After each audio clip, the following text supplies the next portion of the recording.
আওয়ামী লীগ জনগণের বুকের উপরে পাড়া দিয়ে হাজার হাজার কোটি টাকা লুটপাট করে আজকে তারা বিত্ত বৈভবের মালিক হয়েছে।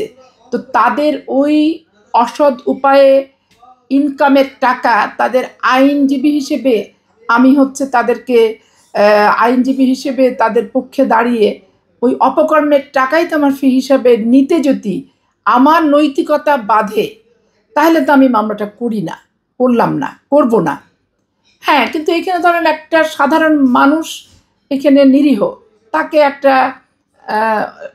এফআইআরভুক্ত আসামি না, সাসপেক্টেড আসামি হিসেবে কেউ প্রতিপক্ষরা গেল যে তাকে ইনভলভ করলো, সেই ক্ষেত্রে আপনি আইনগত লড়াই করেন, সেটা একটা নৈতিক যুক্তি থাকে।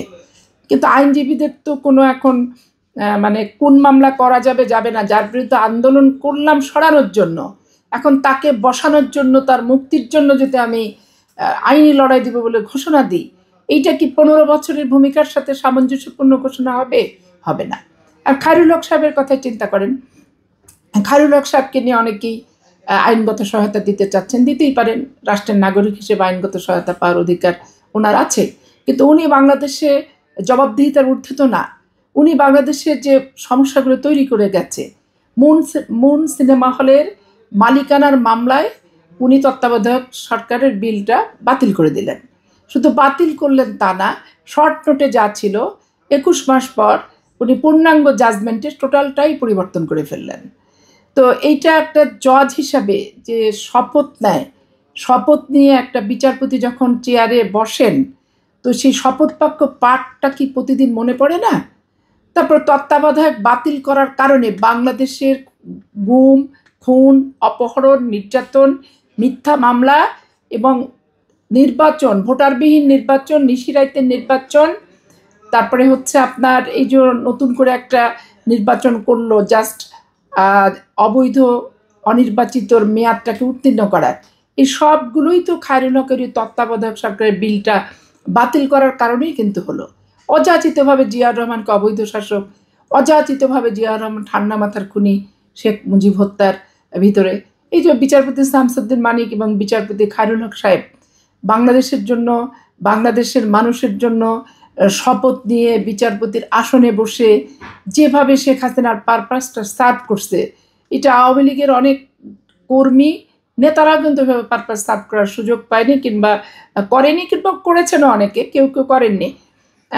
গণহারে তো আমি বলতে পারবো না যে গণহারে সবাই করেছে। তো তাহলে একটা বিচারকের শপথের মূল্যটা কি, চেয়ারের মূল্যটা কি?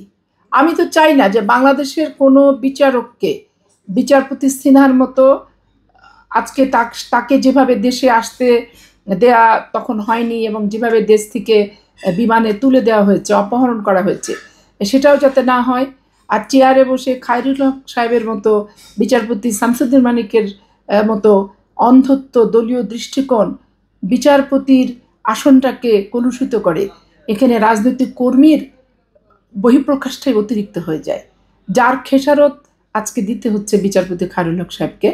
যে সমস্ত আইনজীবীরা খুব দুঃখ পাচ্ছেন, কষ্ট পাচ্ছেন, কে তার বাসার পাশে প্রধান বিচারপতি কেন এইভাবে অ্যারেস্ট হবে, এটাও বুঝতে হবে যে প্রধান বিচারপতি কেন অ্যারেস্ট হয়, কেন গ্রেপ্তার হয়, তার কর্মকালে সে কি কাজ করে গেছে, এইটা জনগণের কাছে কি ভালো কিছু করে গেছে? জবাবদিহিতার জনগণের কাছে তো থাকতে হবে, রাষ্ট্রের কাছে জবাবদিহিতা থাকতে হবে। এই বিচারপতি খায়রুল হক সাহেবকে গ্রেপ্তারের মাধ্যমে এই যে অযাচিত কিছু জাজমেন্ট দিয়ে বাংলাদেশের রাজনৈতিক সংকট তৈরি করছে, বাংলাদেশের রাজনীতিটাকে একটা সহিংসতাতে রূপ নিচ্ছে, এটা কোনোভাবেই ওনার সমর্থক গোষ্ঠী এবং উনি তো অস্বীকার করতে পারে না। এই বিচারপতি খায়রুল হক সাহেবের কথা, যেহেতু উনি বর্তমানে জেলে আছে, এখন আপনি এখানে চিন্তা করেন যে যারা শেখ হাসিনার পতনের কথা বললো, পতনের অংশগ্রহণ করলো, বিএনপির মাঠে যে বক্তৃতা দিল, বিএনপির আইনজীবী ফোরামের সাথে একত্রিত হয়ে বিভিন্ন জায়গায় গেল, তাদের অনেকেই আবার শেখ হাসিনার মুক্তি, খায়রুল হকের মুক্তি, তারপরে আওয়ামী লীগের নেতাদের পক্ষে আইনজীবী হিসেবে তারা নিয়োগপ্রাপ্ত হচ্ছে। এখন এখানে আপনি বলতেই পারেন যে আইনজীবী হিসেবে কি কোনো বাধ্যবাধকতা আছে এর বিরুদ্ধে মামলা করব কি করব না? আইনগতভাবে বাধ্যবাধকতা না থাকলেও আমার মানসিকতা, আমার নৈতিকতার বাধা কিন্তু আছেই।